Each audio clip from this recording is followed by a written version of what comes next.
Forabox TV'den herkesi selamlıyoruz. Özgün içeriklerimizle saat dünyasının nabzını tutmaya devam ediyoruz. Videomuza geçmeden önce hepinize kanalımıza abone olmanızı da hatırlatıyorum. Bu şekilde basit bir tuşa basarak bildirimleri ilk siz alacaksınız ve videolarımızı ilk siz seyredeceksiniz. Kesinlikle. Bugün neyi konuşacağız? Uzun bir aradan sonra nihayet açıklanan, daha doğrusu yayınlanan, vizyona giren James Bond'un yeni filmi No Time to Die, Ölmek için Zaman Yok. Evet. Ve bu filmde kullanılan Omega'nın Seamaster 300 metre diver saatini konuşacağız. Saate geçmeden önce James Bond karakteri Omega ile uzun bir süredir beraber anılıyor. Evet. Omega için bu karakterin önemi nedir Burak? Tabii aslında Ian Fleming'in orijinal romanına bakmak lazım. Bunu okuyan arkadaşlarımız, takipçilerimiz bilirler. Orada da aslında Bond maceradan maceraya koşan teknolojik aletlerden azami seviyede istifade eden... Basit görünen ama çok teknolojik olan cihazlar. Sıradan bir insan için çok normal ve de önemsiz gözükebilecek kalem, işte anahtarlık, çakmak, saat gibi aksesuarlarıyla bir sürü iş beceren, çok mucizeler yaratan bir karakter. Çok yetenekli bir ajan. Dolayısıyla tabii ki saat onun için çok önemli. Omega ile olan bağlantıya tabii birkaç açıdan bakmak lazım ama şimdi James Bond gibi maskülen, başarılı, zeki, çevik, yani ideal erkek özelliklerini taşıyan bir karaktere bir aksesuar verdiğiniz zaman bu tabii sizin için müthiş bir pazarlama argümanı haline de geliyor. Evet. Dolayısıyla tabii işin böyle de bir boyutu var yani. Evet, günümüzde bu pazarlama argümanı şu an elimizde tuttuğumuz ve aslında uzun bir zamandır da, yani 2 senedir falan saati görüyoruz maalesef. Yani filmi göremedik ama. Filmin yayını biraz uzadı ama biz saati tabii uzun bir süredir aslında biliyoruz. Fakat tabii gündeme şu an düştü. Evet, aynen öyle. Ve bu Seamaster Diver 300 metreyi bir yorumlarsan kısaca, yani genel anlamda seriyi, Omega'nın bu ürün serisini değil de spesifik olarak James Bond filmi için yapılan modelden bahsediyorum. Öncelikle tasarım manasında bu sefer çok daha retro unsurlar kullanılmış. Zaten saate baktığın zaman anlıyorsun. Öncelikle bezeldeki imleçler dahil bütün saat markörleri, kollar, bütün hepsi eski radyum, yani sararmış radyum gibi efekt veren süper lumino ile doldurulmuş. Fosfor malzemesi doldurmuş ki bence çok güzel, çok retro bir hava vermiş. Ön cam hafif bombeli, güzel. Oda saati yine retro bütünlüğünü bir şekilde öne çıkartıyor. Titanyum ise bu sefer retronun dışında aslında çok modern bir materyal olarak karşımıza çıkıyor. Ki ben aslında bunu çok mantıksız bulmuyorum. Çünkü Bond sonuç itibariyle sağlam, hafif, konforlu bir saate ihtiyaç duyan bir karakter. Dolayısıyla bence titanyum bu konuda... Yani retro seçimin şeyi ne sence? Sebebi ne? Retro seçimin sebebi ne? Onu da şöyle söyleyeyim. Aslında bence biraz romandaki saate sadık kalmaya çalıştılar diye düşünüyorum. Mesela mesh bilezik tamamen o yıllara ait bir özellik. Evet. Her ne kadar romandaki saat 3 renkli NATO kayış üzerinde geliyor da olsa, ki bu saatte bir onda da var. Bu saatte var. De o seçenek var. Yani kutu setinin içinde o kayıştan da bulunuyor. Bence çok güzel olmuş. Ben beğendim. Gayet konforlu. Yani sonuç itibariyle hem modern, aynı zamanda retro, karakterin hem eski yüzünü, klasik yüzünü, beyaz perdedeki klasik yüzünü tamamlıyor. Aynı zamanda da karakterin doğasında olan modern teknolojinin, ileri teknolojinin nimetlerinden sonuna kadar faydalanmayı da bence titanyum kasasıyla vurguluyor.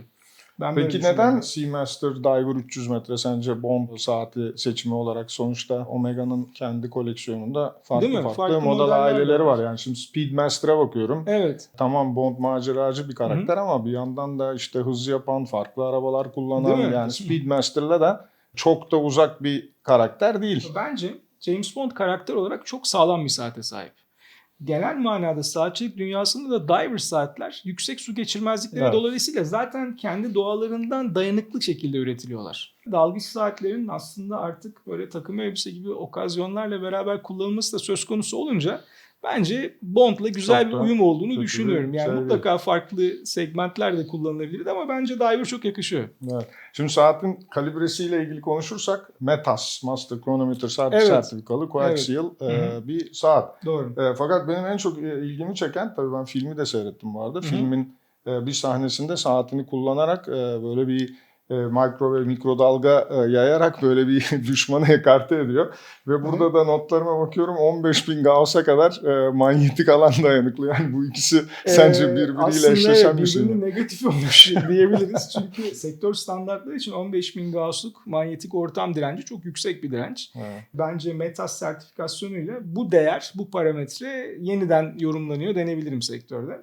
Fakat aslında işin tersi olması gerekirdi. Yani Bond'un manyetik bir ortama maruz Bununla kalıp kendini saatiyle kendisine bir şey olsa bile saatine en azından bir şey olmaması Evet, gerekirdi diye evet. düşünüyorum. NATO kayış ve mesh bilezik. Evet. Bunların bana sorarsan NATO kayış hani James Bond karakterine işte romana falan baktığımız zaman daha da uyan bir seçim oluyor.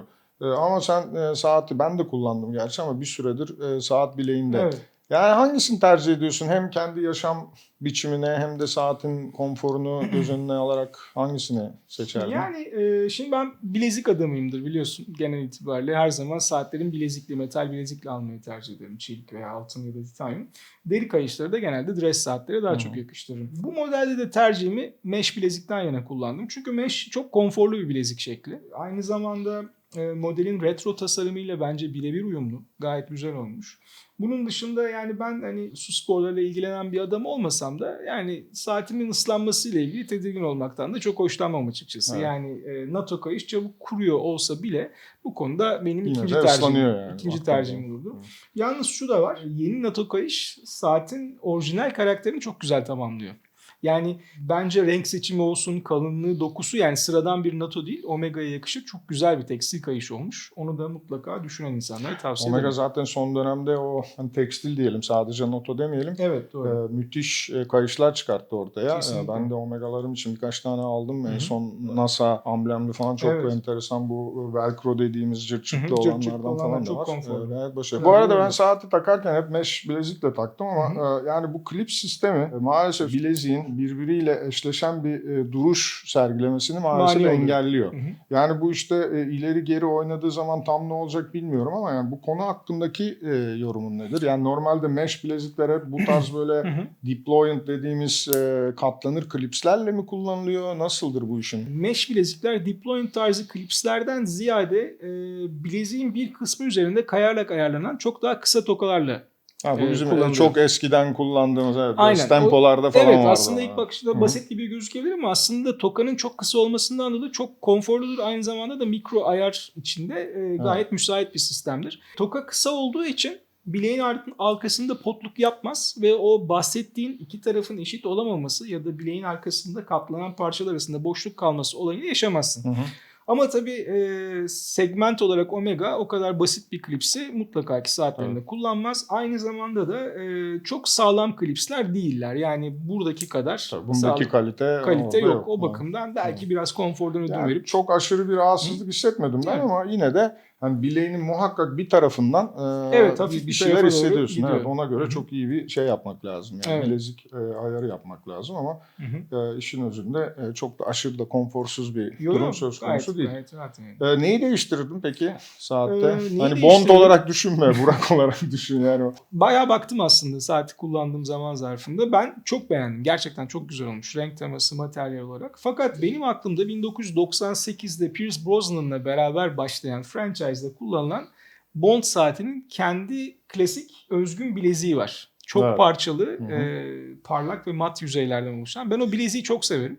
Hatta bir ara Seamaster 300 Diver ailesi Speedmaster ile ortak bir bilezik kullanmaya başlamıştı ama daha sonra o bileziğe geri döndüler. Evet.